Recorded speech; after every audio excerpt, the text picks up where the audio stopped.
Un arrêt de jeu à la mode afghane. L'équipe nationale féminine des moins de 18 ans s'entraîne sur un terrain dépendant du quartier général de l'OTAN à Kaboul.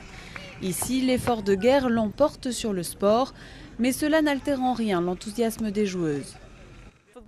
Le football, c'est mon sport préféré. J'adore jouer au football.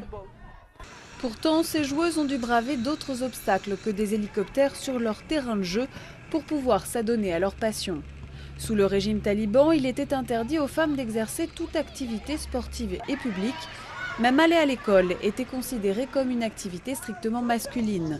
La situation a évolué depuis la chute des talibans en 2001. En fait, au début, ça posait des problèmes à beaucoup de gens. Ils disaient que le football est un sport de garçons qui n'est pas convenable pour les filles. Nous jouons, faisons notre mieux et prouvons que le football, ça peut aussi être pour les filles. Mais les associations de défense des femmes disent qu'elles restent le groupe le plus marginalisé et défavorisé du pays. Seule une femme sur 8 sait lire et écrire. Nombreuses sont celles qui ont reçu des menaces de mort pour être sorties des normes imposées par la tradition profondément conservatrice du pays. Quelques-unes de ces joueuses ont cependant participé à des compétitions à l'étranger, au Pakistan, en Jordanie et même en Allemagne. Pour beaucoup d'entre elles, l'étranger est devenu une source d'inspiration.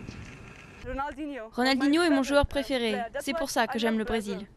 Sans doute pas l'équipe la plus performante dans la Coupe du Monde cette année, mais peu importe, leur inspiration permet à ces jeunes femmes d'espérer qu'un jour elles joueront sous les feux de la rampe plutôt que sous le feu des armes.